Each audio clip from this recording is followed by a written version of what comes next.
I am wearing a weird demonic goat thing that says cute as hell. Because I can. She says this video will probably go up, closer to December, and Advent and Christmas and such. Yeah. Um, so, as you saw in the title, this video is going to be about kind of the making of the digital world. This is going to be the Digimon Adventures version. Now, the basic concept for where the digital world came from in all of the Digimon series is the same. The digital world, the Digi-World, give or take, is a world that exists parallel to Earth, which has an intimate link to the data on Earth's telecommunications network, which is basically stuff from televisions, radios, computers, phones, when phones became that way, even before then, because they have like pay phones in the digital world at some point in time, all this other stuff. It's like, if there's a concept for it in the human data, then there's probably something equivalent to it in the digital world. And kind of the thought for where the digital world came from, well, the various versions of it came from, is when the beginnings of the digital world, so like the ancient versions of the digital world, can be traced back to the early 20th century, which, for those of you who aren't super familiar, that's 1900 all the way up to 2000. Well, like 1900 all the way up to like 1999 or so is the 20th century. And the first computers started to come out in that time frame. We had kind of phones at that point in time, but there wasn't really like as much data set up on the phones, or there wasn't as much there was still like computing power on them to a degree, but of course, as time went by and more computers came, and now it's to the point where your phone, your phone or your wristwatch, in regards to like if you have like a smartwatch or your iPad or your iPod or whatever, your tablet or your music device, whatever, there's more data on that, more computing power on that than there was on the Apollo spacecrafts that took the first that took Buzz Aldrin and Neil Armstrong up to the moon. There's more computing power in your phones than there was in those computers. And like the computers at that point in time, those IBM computers that they had to use. I've seen the movie Hidden Figures. I very much liked the movie. I loved the characters in that movie. And like we see these huge rooms that are just filled with the computers. That's this whole amount of computing power and everything. And all of that data has now basically been at this point in time for us is like the equivalency of like less than what you have in your phone. And now of course when it comes to NASA and scientists and stuff like that in regards to like the different space agencies all over the world, there's quite a bit more more computing power in those computers than there is like in probably your normal home computer, because those are lots of other computers hooked up together in a network. But I'm digressing. So basically the concept, or kind of the way that I understand it for the way that the digital world was made, is the early computers, way back when, the Asimov Berry computer and stuff like that, when those were first activated, those are these first ones that are able to communicate with each other. One computer, then eventually they do get it where they can communicate with another computer, and slowly over time those increased and increased, and eventually you had like email capabilities, and you had other messaging capabilities. You had eventually the internet, of course. And kind of the way that I picture it is that like as the human, as the real world, as the human world kind of goes forward and like leaps and bounds to a degree, goes over, increases its technology in those cases, gradually the digital world at some point in time kind of makes these big jumps in like what's available to the digital world, because it's this concept. And I will go over, there's a connection to a different anime theory that I will kind of go over, but one of the things is that, eventually, as all of these computers are started up and started working and start having data, different data programs, coding, everything like that, eventually all of that kind of has to go somewhere.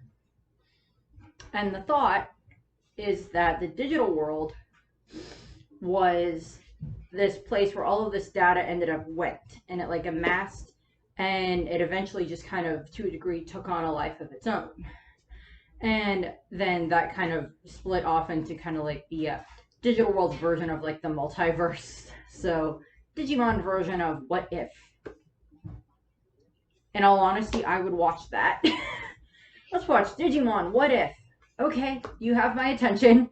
But it's this concept that like the base version of every single digital world from all the different series is the same concept of like it's built on human data. It's built on human technology, data, computers, everything like that. The internet, different programs that have been viruses, all this other stuff that has been deleted or has been absorbed by the digital world at some point in time.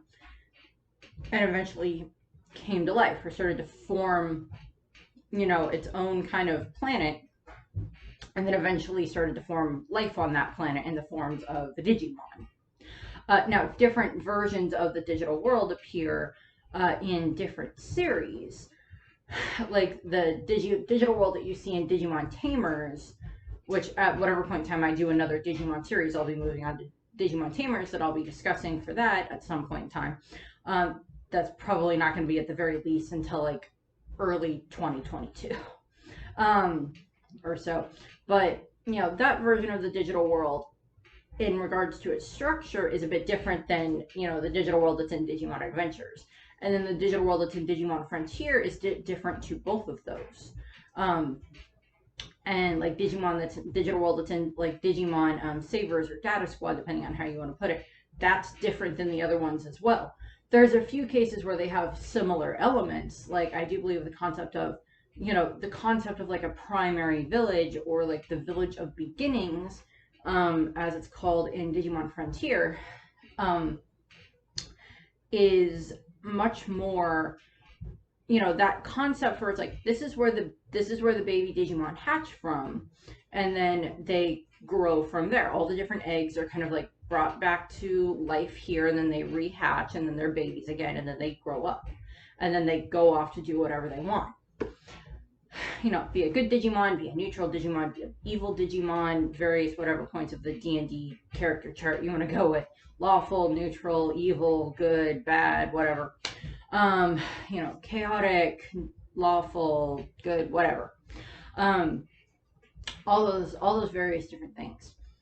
And, with Digimon Adventures, what we see at one point is when the Digi-Destined are in the digital world, Izzy keeps seeing all of these different codes and lettering all over the place.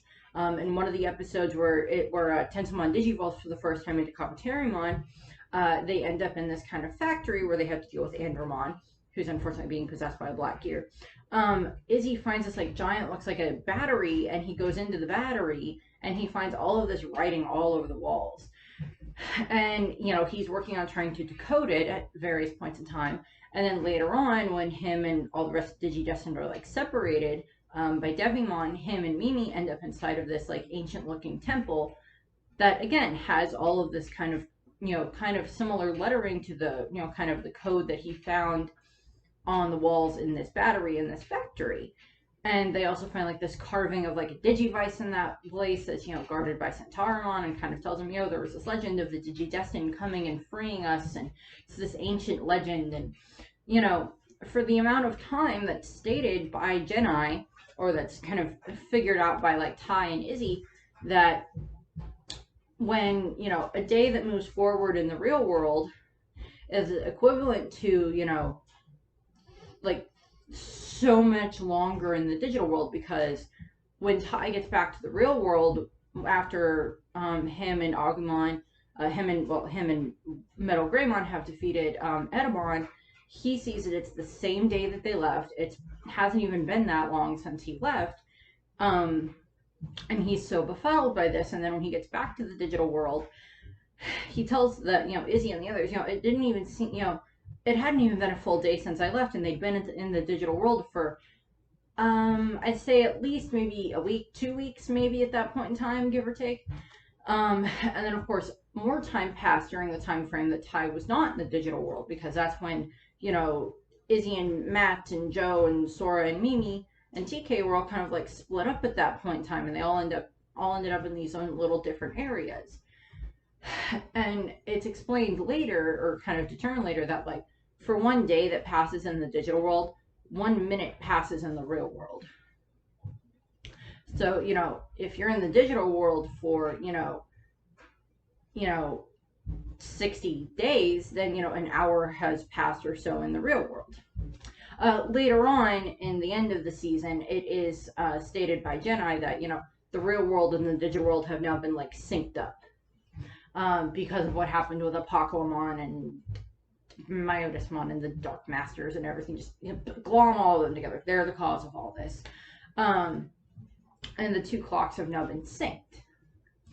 At that point in time, by the time Ty and the others returned to the digital world, when Digimon Adventures 2.0 happened, for Ty and the others, it's been like 3.5, 4-ish years, somewhere in that range. And, they've grown up.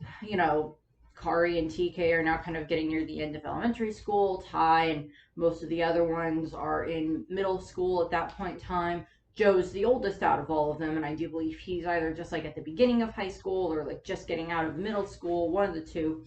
But Joe's the oldest out of the group, I do believe. And, then of course we're introduced to, Davis and Yoli and Ken and Cody. And for them, it's, the same amount of time that they're in the digital world, also the same amount of time passes in the real world, because Gatomon and Patamon state whenever, because at this point in time, in the beginning, of course, at that time, Ken is, terrorizing the digital world as the Digimon Emperor. And they state, well, no, when the sun goes down, then we don't have to worry so much, because that's when the Digimon Emperor stops. And we kind of think that's when he goes back to your world, because the two clocks are still synced.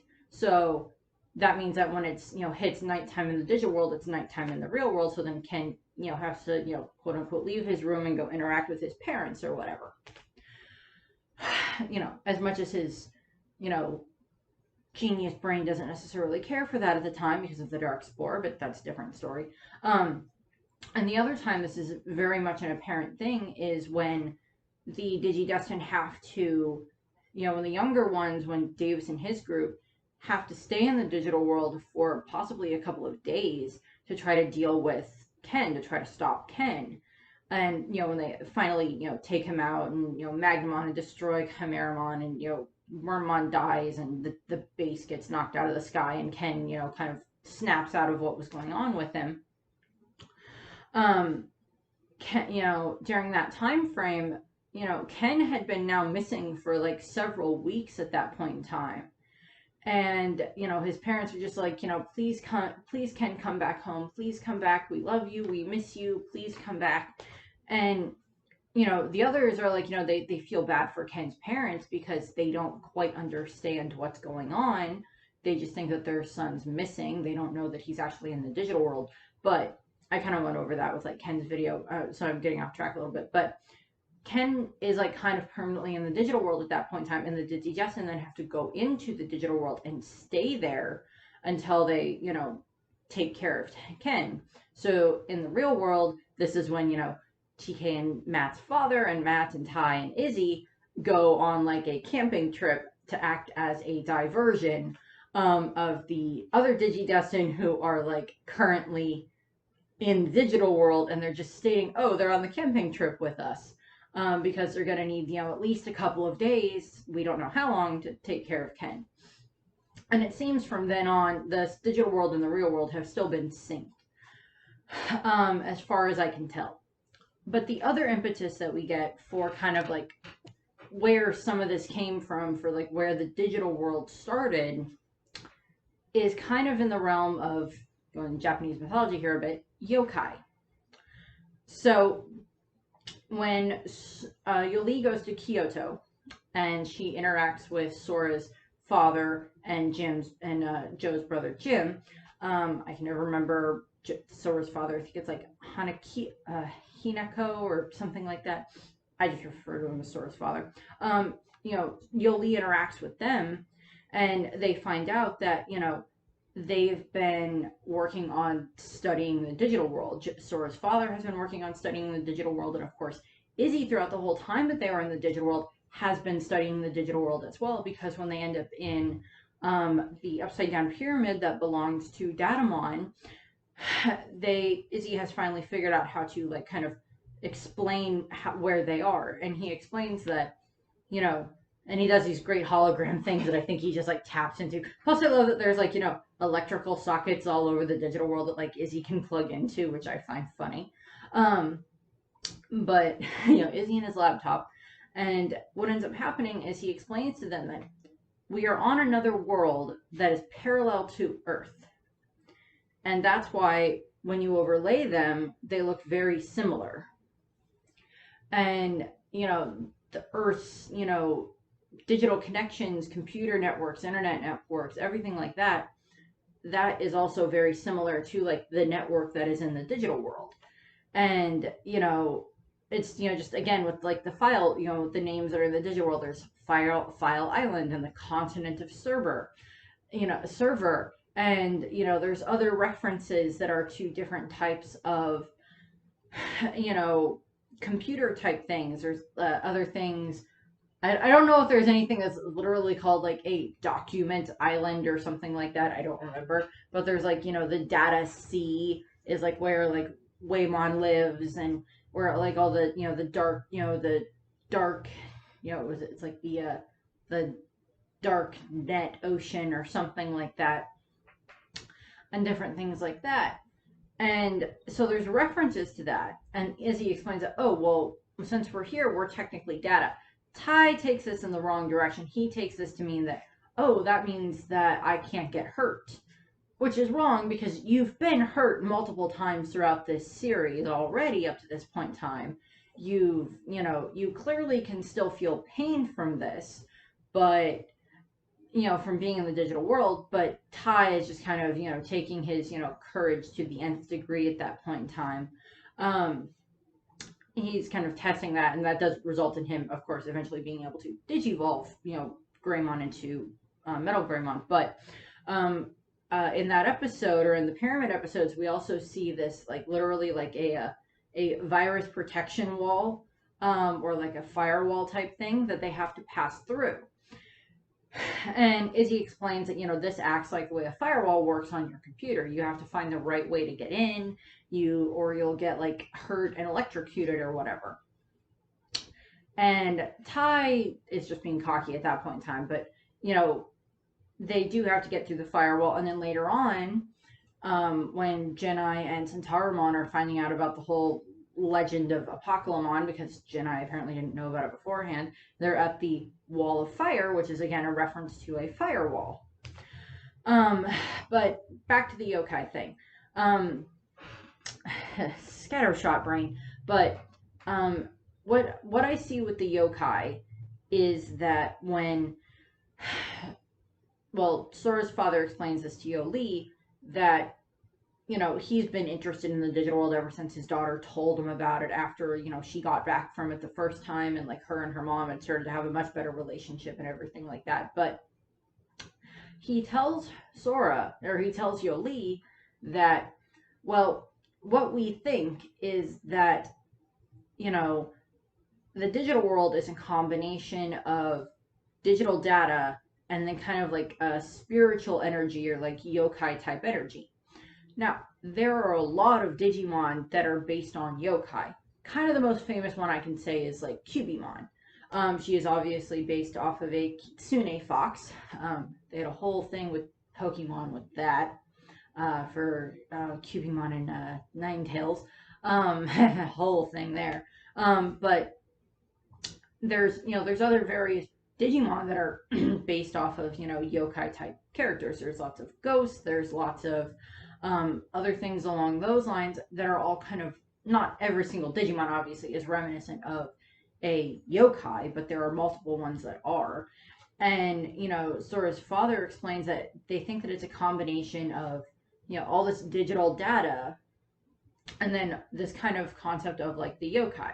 Now, they're in Kyoto at that point in time, and I talked about Kyoto before in the Harmonious Ones video about, the four great holy beasts, the tiger, the lion, the sparrow, and the turtle. And, Sora's father is like, well, Kyoto is kind of like this center with all of these different temples around it and everything.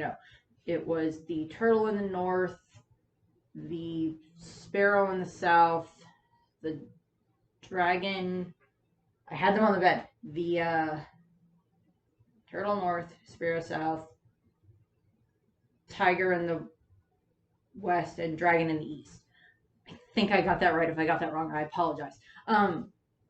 But they, all these different ones have these corresponding temples, and then of course the four, harmonious ones, as I pointed out, are representations of these, four different creatures. And what Sora's father's opinion or thought or theory is that the digital world kind of took on those characteristics, was kind of like that's where like the spark of life came from in the digital world, was this concept of, this belief that humans had in like yokai. Now they don't really delve too much to that in the digital world in Digimon, the original series, but in the same episode we have Izzy and Ken having a very interesting conversation where they're saying that the digital world has the ability to tap into your subconscious, because Izzy uses the example of, Davis has like that, flaming blue and red kind of, biker looking jacket that he wears. And then Ken's like, and then I had the Digimon Emperor costume that I wore. And some part of me must have subconsciously wanted that. That was a part of him that was being manipulated and kind of fed upon by the Dark Spore, of course. But, we see that. And like even, Yolei's clothes change when she goes to the digital world. Same thing with Cody's. But, Kari's doesn't, TK's don't, none of the other ones do. I think that might have been like, well, it's just a reason to be able to give like the characters a little bit more of a cool looking costume change, of course. But, which I'm like, okay, yeah, I'm okay with that. But, the digital world changed their clothes, but they didn't change any of the other original Digi-Destin's clothes. And I kind of just think, it's like, well, they've been in the digital world before. Maybe the digital world isn't tapping into this new thing that's in them, and it's just like, oh, these ones are, newer ones, so let's see what we can learn from them, and that's why it, gives them these fun outfits. And in the case of Ken, he kind of a combination of digital world giving him the outfit and him kind of making the outfit went together, so it taps into that. And Jedi does state that, the digital world is a mix of digital data and people's dreams, and that's why it can be affected by human emotion. Ken literally rewrites the borders of the digital world when he uses the control spires, and in doing so, he's doing that kind of under Oikawa's control, of course, but he's doing that in order to mess with the digital world's boundaries. Now, the boundaries between the real world and the digital world are kind of always in flux to a degree, and I'm going to do a whole video about how to get to the digital world, or different ways to get to the digital world. But to sum it up, there are digital portals, of course, and you can also just kind of create disturbances between the two worlds. Like when, in the original series, when like the digital world appeared in the sky above everyone after the battle with Myotismon. That was part of it. And then, later on, when the Destiny Stones were getting destroyed by, Blackboard Greymon, and, in the episode where Yoli is in Kyoto, Blackboard Greymon and a bunch of other Digimon kind of end up getting, like, shadow warped type thing into the real world. Only Yoli can see them because she's a Digi-Destin, and, like, computer equipment picks up on them. but most people don't see them until they more materialize into, one of them turns into like an 8-mon, and one of them turns into a samurai looking Digimon. I don't remember what his name is. But they don't destroy the Digimon, they just send them back to the digital world, and then eventually, just like Blackboard Greymon and the rest of his little group, just kind of vanish again, and they're back in the real, or back in the digital world. But that was because this like distorted warp hole was created between the two. And so Lee, Cody, and Ken, and Sora's father, all kind of have this somewhat idea of the way that the digital world works. And then, later on in the epilogue, we find out that Izzy and Sora's father, and I'm assuming Joe's brother Jim, are all also, different, researchers on the digital world. They want to find out, how the digital world works, how it was created, different things like that. And they all three, I'm assuming, work together. I'm assuming to a degree, Ken probably has like an idea on that too every now and then. Same thing with like, Yoli. But, and the other Digi-Destined have probably, pointed out their own things about it too. Joe becomes a doctor, in the digital world, and, he probably has to like learn a bit more about like Digimon anatomy, give or take, depending on where your level of perverted is. That can be a good thing or a bad thing. But we see, this huge connection between the digital world and the real world, and that what happens in the real world does affect the digital world. The largest example I can think of this is, of course, the digital reboot that happens in Digimon, that happens in Digimon Adventure Tri. The other island I was trying to remember is Folder Continent. That was the other continent that I was trying to remember. But in Digimon Adventure Tri, they do the big Digimon Digital World reboot because of the virus that's being spread by Meikumon. And that literally resets the digital world kind of back to zero, from what I understood. But we do see that clearly things have been moving forward in the digital world since then, because all the different Digi-Destins, their 8 Digimon have rehatched, and, several other Digimon are Digi-Evolved all the way up again. And Homeostasis is kind of the one that performs this reboot. King Drazel, of course, wanted the reboot, as is stated by Jedi, or Dark Jedi. And we see a lot of that throughout the course of, the digital world is kind of like regrowing itself to a degree, and is kind of moving forward again. And then Hackmon tells the others, like when they're having to deal with Ordinamon, that, they have to do a much more complete reboot of the digital world in order to stop what's going on, but that will set humanity back in technology so far, because it will just kind of like render parts of their technology useless. And that's not a good thing, because there's lots of parts of our technology that we like, she says, as she's looking at a camera mounted on top of a computer with a light, with TV and the glowing light in the background, and servers all over the, and internet all over the place and everything like that, and a phone in her pocket and various gaming devices downstairs. Of, having technology in the human world sent back so many decades, or even, to the beginning of like before the computers even started or so, would not be a good thing. And, that's all that data that would be lost, of course, all this information that would be lost. I mean, yeah, we still have like all the books about a lot of the information and stuff like that, but, so much of, that data online would all be gone. And, that would reset the digital world again, but it would also make things, not good for us. And it would do even more damage to, to the Digimon to a degree as well, because it just forces them to be rebooted all over again and then come back. Izzy, or Sora's father's opinion is just basically, Yokai kind of brought the digital world to life. That some parts of what were the Yokai, slight explanation of Yokai, they're kind of, or at the very least, the way that Sora's father explains it is, they are kind of everyday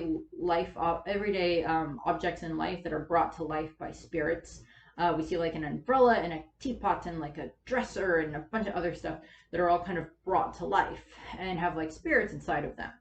And there's, of course, there's those types of yokai. Then there are, of course, the more animal types of yokai in regards to, the kitsune, of course, in regards to, I'll use One Piece stuff here as an example, in regards to like other shape-shifting foxes, in regards to other types of, spirit guardians. Um, just look at Wano. Just look at Wano in One Piece, and you'll see lots of different representations of kind of yokai type things. They're not necessarily all yokai, but they're all different types of yokai type things. Um, and like Benimaru and Gukimaru and stuff like that. And, yokai have so many different things that they can be represented as. Some of them are good yokai, some of them are bad yokai.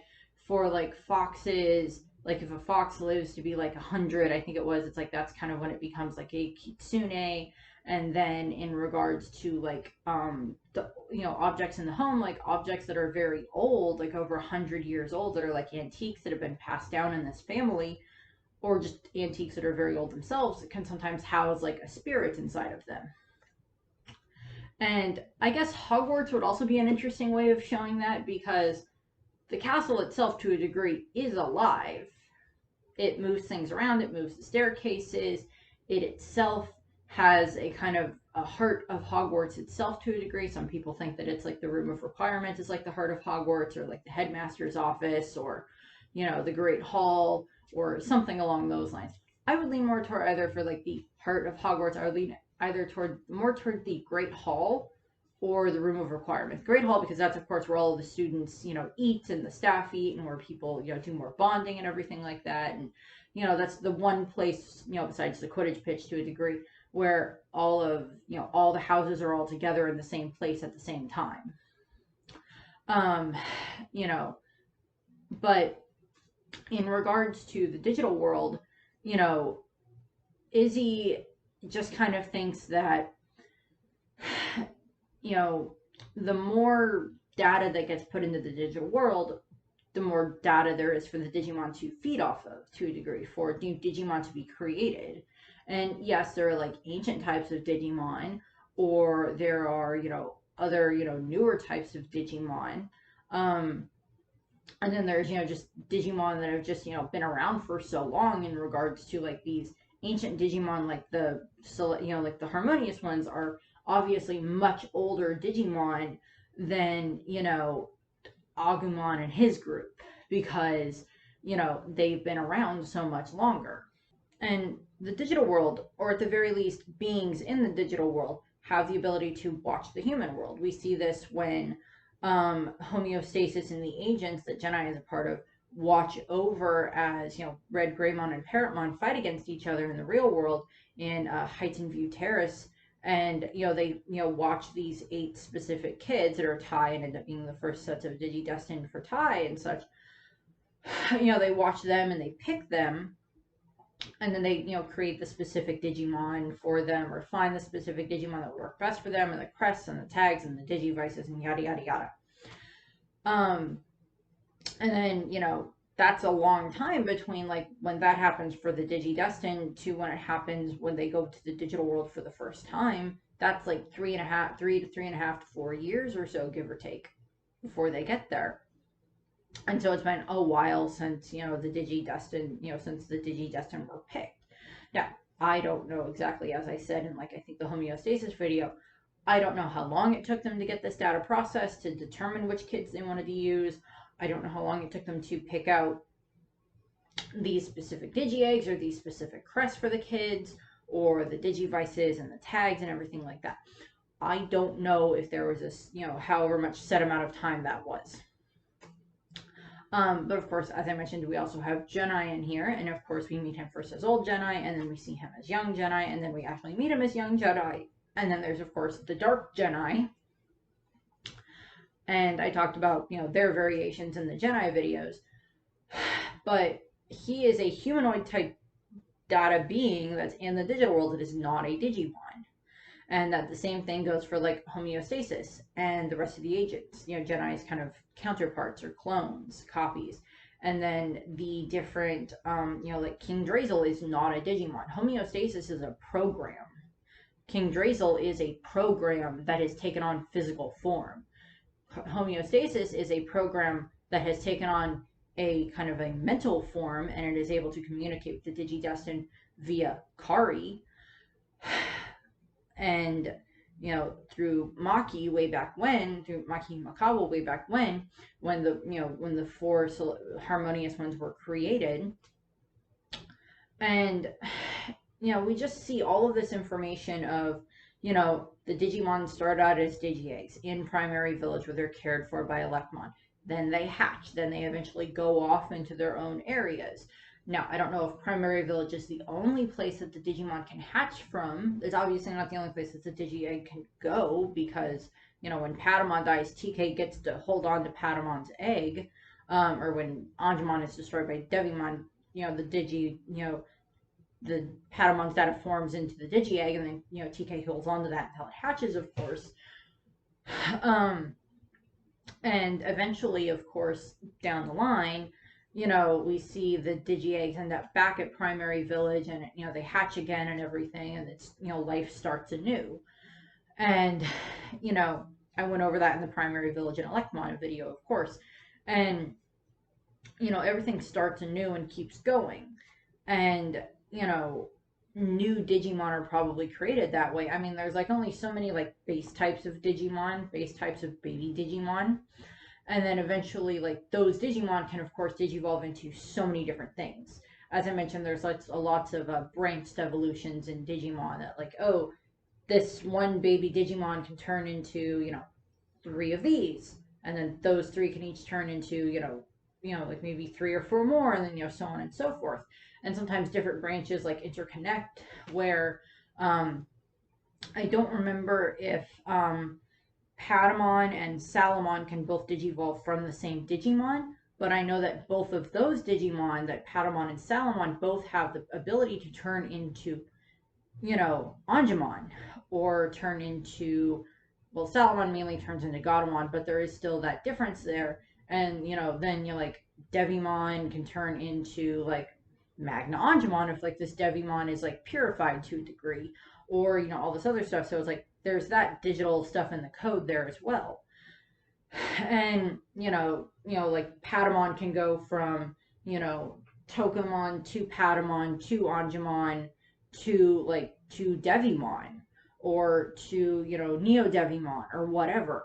Or then change back into, Seraphimon, or go to Shadow Seraphimon, or whatever the heck, because those are so interconnected trees. That's a little bit more about Digivolution in and of itself, but, as the human world moves forward more and more, the digital world moves forward as well, as new technology is developed in the human world, as new data is developed, as new viruses are developed, because, Dragomon, who's the ruler of the Dark Ocean, as I went over, he was kind of the result of this, sailing ship malfunctioning virus, that would make ships, go off course and crash or so. And he was, developed or, evolved from that code. Where, the Dark Masters are probably also derived from some type of, virus type code. And they think they even break the Digimon species into, 3 basic things. There's vaccine, virus, and I don't remember what the third one was, but there was vaccine and virus, and I don't remember what the third one was. I know at one point in time they completely explained that, but I don't remember what the third one was.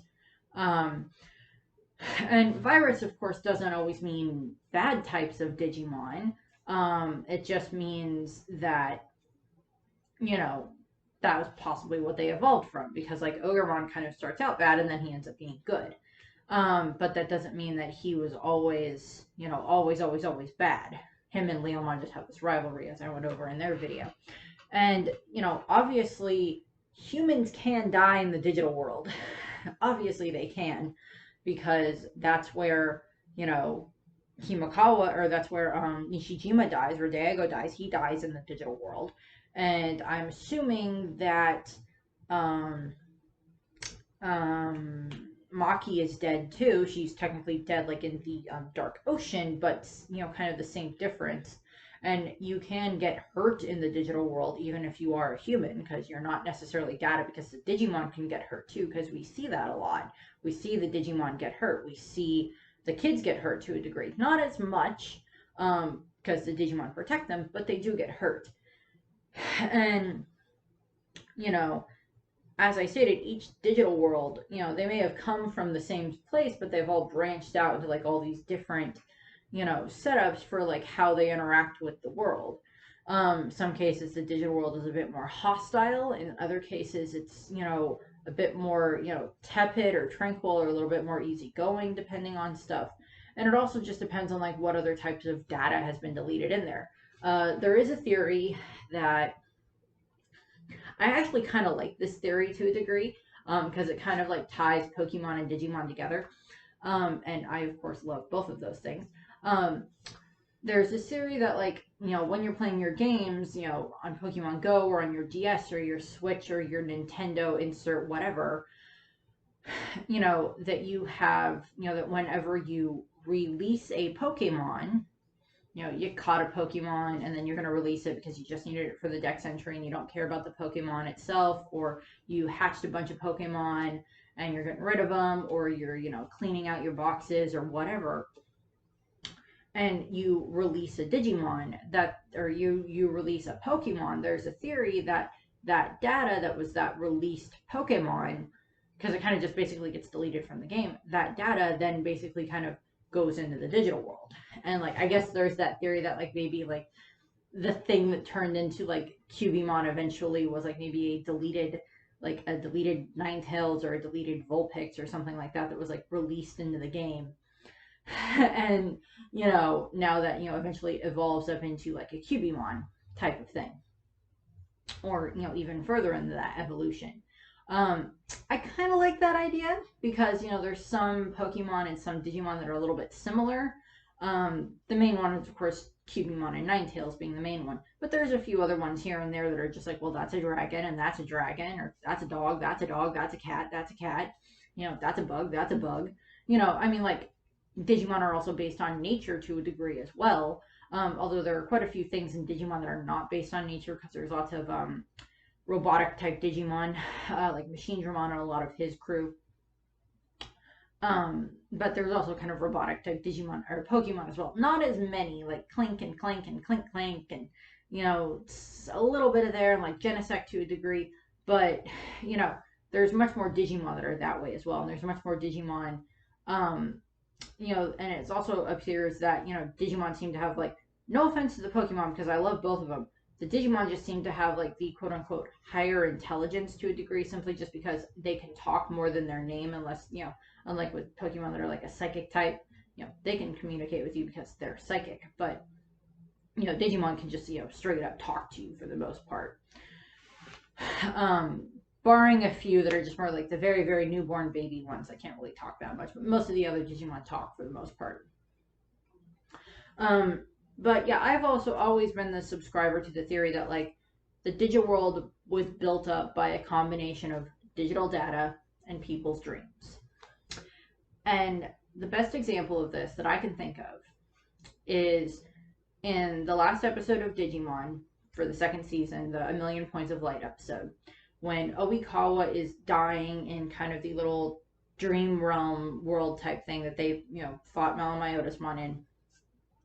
That when he's dying there, he uses his kind of will, his wish to a degree in that world to turn himself into data that then flies out and helps heal the digital world, indicating that that world, the dream world, has then allowed Oikawa to use his own life force, the rest of his remaining life force. His body may not have been able to keep going, but his spirit wanted to keep going. And then that goes into the digital world as this new like infusion of data that helps kind of start this, rehabitization of the digital world, starts this, redevelopment of the digital world. And, so many years later, the digital world is still going. The, Ty and his group, and Davis and his group, them and all of their kids and everything like that go to the digital world, and like everyone now has a Digimon, as I mentioned. And you know because either now everyone has either gone to the digital world at some point, or the digital world had not, well, obviously they didn't combine into the real world, because that would be extremely dangerous and stupid and way overpopulated, even more than we already are. But you know every human now has their own Digimon to a degree in that case, or at the very least most humans have their own Digimon. I'm assuming there's some people out there who's like, I don't want that thing. They're actual Digimon. Well, I don't want you then, so I'll leave. Type thing. They're perfect for each other. Why aren't they getting along? Give it time. They have to go through the whole Hallmark romance movie thing. Okay, fine. I'm gonna go over there for now. Tell me when it's over. Okay. My mom has a ton of Christmas Hallmark movies on our list right now, and I'm like, why? It's the beginning of November. It's not even December yet. Or at the very least when I'm recording this, it's not December yet. But the digital world is affected by people's dreams and the data that goes into the digital world whenever it's uploaded to the internet or deleted or modified or mutated or whatever. The digital world grows too. Now, I don't know if that means like the digital world itself like actually physically gets bigger and bigger and bigger, or if it's just, there's just more species, or there's new areas that pop up, like, oh, there's this new continent or this new island that popped up because so much data was just added or something like that. I don't know exactly how like Facebook or other apps like Twitter or, Instagram or whatever would affect the digital world. There's lots of photo Digimon around here, and there's lots of Digimon that can, I don't know, maybe they're just birds turned into tweets, I don't know, or the tweets turn into like bird Digimon, I don't know, but that's basically for like where this version of the digital world came from. I'll probably do a video at some point about like the Digimon Tamers digital world and like the Frontier digital world, for like those kind of origins, beyond the fact of like, well, obviously it started at the same point that like all the other digital worlds did, with like this beginning of like human computing and stuff like that, and then eventually grew and grew, and then like kind of branched off into so many different multiverse type things. Again, I would watch Digimon What If. I see no problem with that. Knowing them, they do like a What If Digimon Zombies. And I'm like, why? But okay, moving on. But yeah, so that's what I have for that. I thank you very much for watching. I hope you enjoyed the video. I know I rambled a little bit at times, but I'm sorry. I was trying to think of like good examples for like how to explain like, computers developing and using that and everything like that. And, human intelligence affecting the digital world. So I hope you have a nice rest of your day. Bye. You can see how physically similar it is to the planet Earth. In fact, there are a lot of parallels with our world. That's terrific, Izzy. Great time for a geography lesson. Pay attention and you might learn something.